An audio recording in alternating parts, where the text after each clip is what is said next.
What's going on, everybody, and welcome back to Comic Breakdown. If you guys are new to the channel, do me a favor, hit that sub button, hit that notification bell, make sure you're not missing any of the awesome content that we have coming out. With this video, we are jumping into Carnage issue number 3. If you would like to get caught up on this amazing story by Ram V, be sure to check out the link in my description as well as the top of this video. It'll take you to a playlist that'll get you caught up on everything that has been going on so far. Carnage has been on a very long journey. Ever since the King in Black, Cletus had become part of the Codex. Carnage became its own being, not really needing a host. But we are seeing that Carnage now has a real purpose. Not divulging this information to us just yet, what we have seen is that he has hunted down Hydro Man, taken his abilities, and his next victim is Spot. Meanwhile, we see that Cletus is making a comeback in our detective shade. Be sure to buy the comic, support the industry, and with that being said, let's dive into this breakdown. Alright gang, so this issue, it is opening us up with Carnage going against Spot. And the Spot is very confused on what is going on here. Carnage is trying to get access to the spotted dimension, attempting to plea and bargain with Carnage, saying that if you want access, he would simply just give it to Carnage, that none of this is actually necessary. And of course, he could definitely go down that route, but there's no Carnage in doing that. Getting a hold of the Spot and ripping him down into shreds. Just like we saw with Hydro Man, we see that the Spot is defeated but not necessarily dead. The Spot vowing that it will return. This is exactly what Carnage is hoping for. In the midst of all of this chaos, Kenneth, the individual that has been more or less like a lapdog for Carnage, he lost his hand, keeping him around as a pet. We see Carnage open up a black spot dimension hole as he continues down his path. We are picking up with Detective Jonathan Shade. When he got attacked by Carnage, Carnage patched him up with a little bit of symbiote. What Carnage didn't know is that Cletus's codex went along with it. And now that is the voice inside of Shade's mind, talking to him, taunting him, showing him horrible images and thoughts. The detective gets finally fed up with it, goes all the way up to the roof. Not so he can jump, so they can have a real conversation.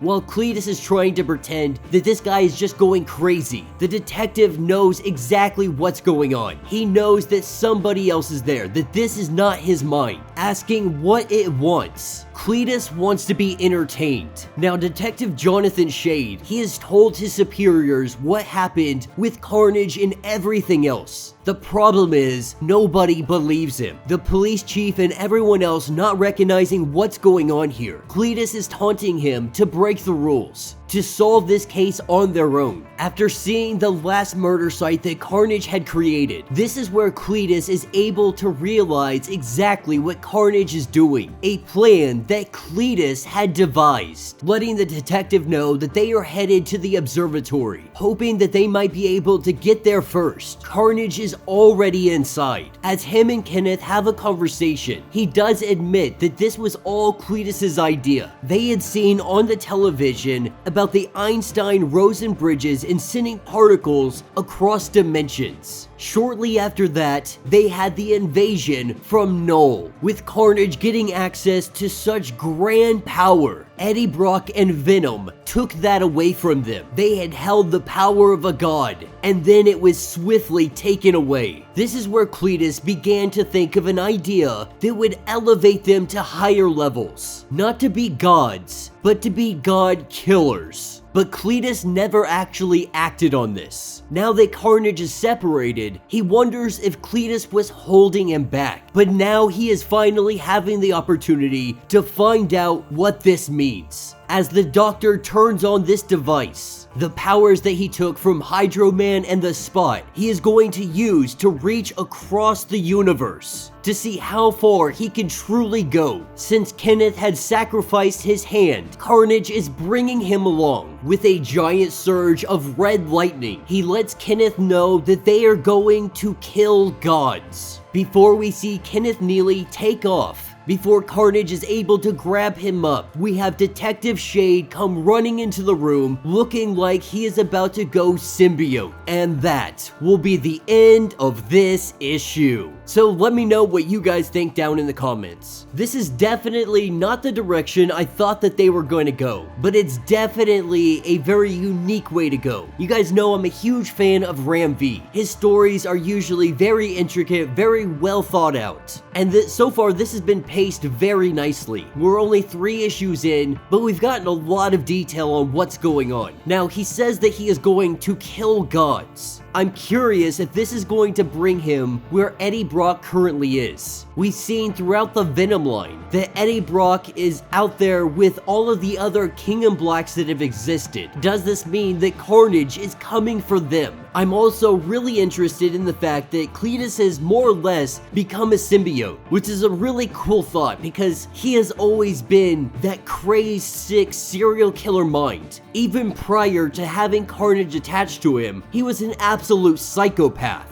And now he is the voice in someone's head. But let me know your thoughts, let me know your theories. If you would like to support the channel, you can always do so by hitting the super thanks button. This button will let you donate directly to the channel, and every little bit helps us out. Now, if you can't do that, do me a favor, hit that sub button, hit that notification bell, make sure you like this video, and until the next breakdown.